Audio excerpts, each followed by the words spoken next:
Aujourd'hui, je vais vous parler beaucoup d'outils d'aide à la mise en conformité. C'est l'objet de notre initiative. On va rentrer un petit peu dans le détail de ce qu'on peut proposer. Rapidement, une présentation. Donc, je m'appelle Aurélien Prévost, je suis avant-vente technique chez Microsoft France. Et je suis historiquement consultant SharePoint, pour ceux qui connaissent cette magnifique technologie.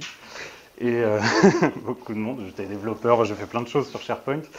Et assez logiquement, je traite dans la continuité des sujets de mise en conformité, d'outils d'aide à la mise en conformité, c'est un peu différent, chez Microsoft maintenant, et je fais aussi de la réalité augmentée, ça n'a rien à voir, mais les deux m'intéressent.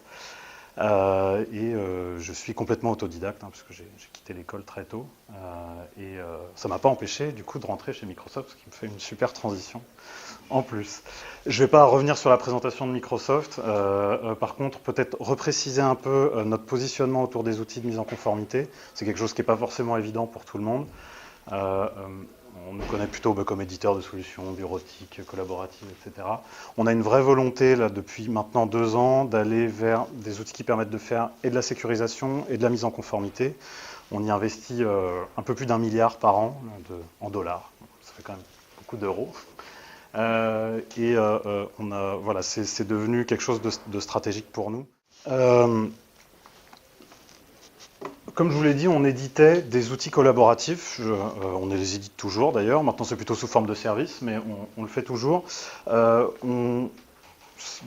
Là-dedans, dans ces outils collaboratifs, ce qu'on fait, c'est qu'on crée de la donnée, on la stocke et puis on la retrouve. Bon, grossièrement, il y a plein de types de données différents. Là, on va plus s'orienter sur du mail, du document, du fichier, aller au sens large. Ça peut être aussi du chat et ce genre de choses, tout ce qu'il y a là-dedans. C'était la première couche. On est arrivé à un certain niveau de maturité là-dessus. On s'est positionné sur ce marché. Bon, on réussit plutôt bien, on va dire. Et il y a une deuxième couche maintenant à apporter, qui est de dire, OK, comment est-ce qu'on se met en conformité par rapport à toutes ces données qu'on stocke et à tout ce qu'on fait. On a défini une méthodologie qui s'appelle EPR, donc évaluer, protéger et répondre.